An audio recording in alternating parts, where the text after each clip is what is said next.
جمعیت علماء اسلام میرے، یہ پیر بھی وہاں سینکڑوں پیر بیٹھے ہوئے تھے اس جہاں میں نے بیان کر دیا، چونکہ لاکھوں کا مجمع تھا، اور پیروں کو بھی للکارا کہ ایسا پیر ہمیں نہیں چاہیے، ایسا پیر نہیں چاہیے۔ السلام علیکم ورحمۃ اللہ وبرکاتہ۔ امید ہے کہ سب دوست خیریت سے ہوں گے۔ مولانا منظور مینگل صاحب کی بیان کو سماعت فرمائیں۔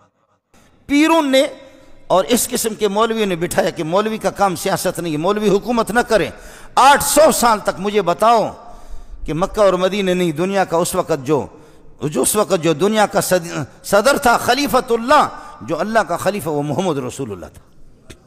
ابو بکر خلیفۃ اللہ نہیں تھا، وہ مولوی نہیں تھا، وہ حافظ قرآن نہیں تھا، وہ قاری نہیں تھا، عمر نہیں تھا، عثمان نہیں تھا، علی نہیں تھا۔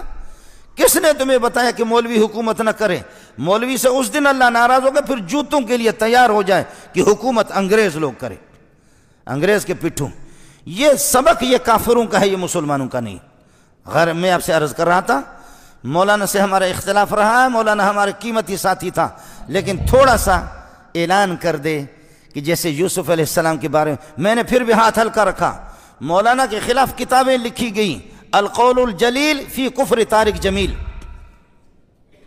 سن لے، القول الجلیل، میں نے اس پہ دستخط نہیں کیا، میں نے خود مولانا کو کہا توبہ کر لے، شاید اللہ توبہ کی توفیق۔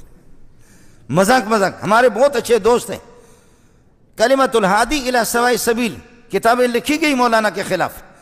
آپ کو معلوم ہوگا، آپ میں سے مسلمانوں میں سے کسی نے یہ کیوں نہیں کہا جب انہوں نے پوری امت مسلمہ کے خلاف کہا، یوسف علیہ السلام کا منہ کالا کر کے گدھے پر بٹھایا گیا تھا۔